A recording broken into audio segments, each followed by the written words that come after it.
Hello everyone, welcome back to our channel పయ్యావులాస్ tales. ఈరోజు మన వీడియో ఏంటి అంటే, ఈరోజు మనం రాజన్న సిరిసిల్ల జిల్లాలో ఉన్న ఒక చారిత్రక ప్రదేశానికి వెళ్తున్నాం. థంబ్నెయిల్ చూడగానే మీలో చాలామందికి అర్థమైపోయి ఉంటుంది. అంతకంటే ముందు నా ఛానల్ని ఫస్ట్ టైం చూస్తున్నట్లయితే లైక్ చేయండి అండ్ సబ్స్క్రైబ్ చేసుకోవడం మాత్రం మర్చిపోవద్దు. వీడియోలోకి వచ్చేస్తే, మన రాజన్న సిరిసిల్ల జిల్లాలోని గంభీరావుపేట్ మండల్ మల్లారెడ్డిపేట్ విలేజ్లోని హనుమాన్ టెంపుల్కి సంబంధించిన స్థల పురాణం గురించి ఈ వీడియోలో మనం తెలుసుకుందాం. పూర్వం పాండవులు అరణ్యవాసం చేస్తూ ఇక్కడ కనిపిస్తున్న మాండవ్య నది తీరాన నివాసం ఉన్నారట. ఒకరోజు వాళ్ళు చిర్రగోనె అనే ఆట ఆడుతుండగా చిర్ర అనేది ఇక్కడ కనిపిస్తున్న బండ కిందికి వెళ్ళిందట. అప్పుడు భీముడు ఆ బండని ఒకే చేత్తో పైకెత్తి ఆ చిర్రని బయటికి తీసుకురావడం జరిగిందట. అందువల్ల ఈ స్థలం ఒక గుహలాగా ఏర్పడింది.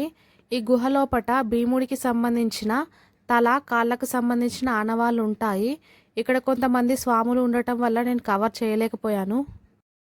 ఇక్కడ మూవీ షూట్స్, ఫోటోషూట్స్ కూడా జరుగుతుంటాయి. ఇక్కడ కనిపిస్తున్న నదిలో ఎన్ని సంవత్సరాలు వర్షం పడకపోయినా నీళ్లుంటాయని చెప్తుంటారు.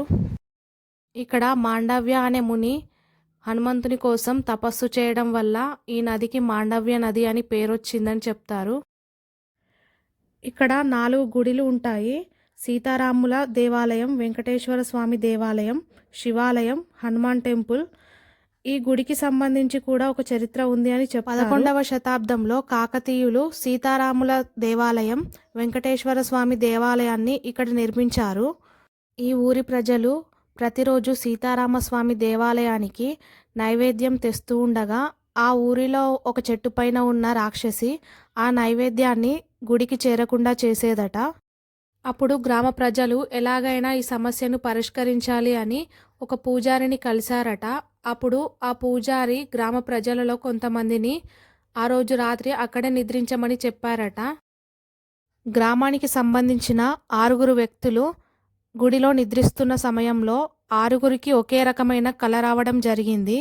కలలో హనుమంతుడు కనిపించి, నేను ఒక ప్రదేశంలో ఉన్నాను, నన్ను తీసుకొచ్చి ప్రతిష్ఠించినట్లయితే మీ సమస్య తీరుతుంది అని చెప్పాడట.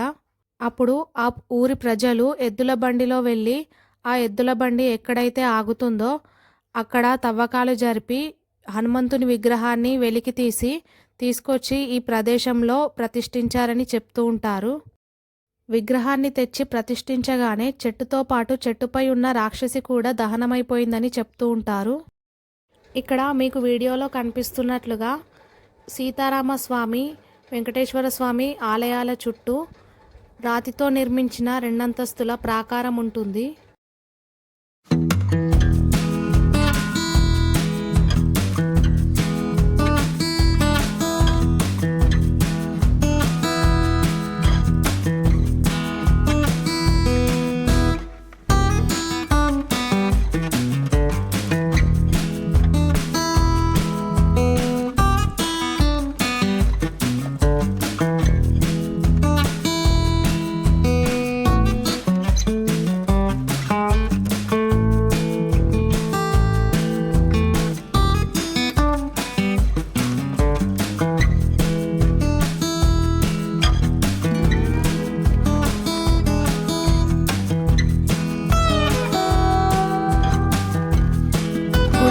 ఎడమవైపు శివాలయం ఉంటుంది.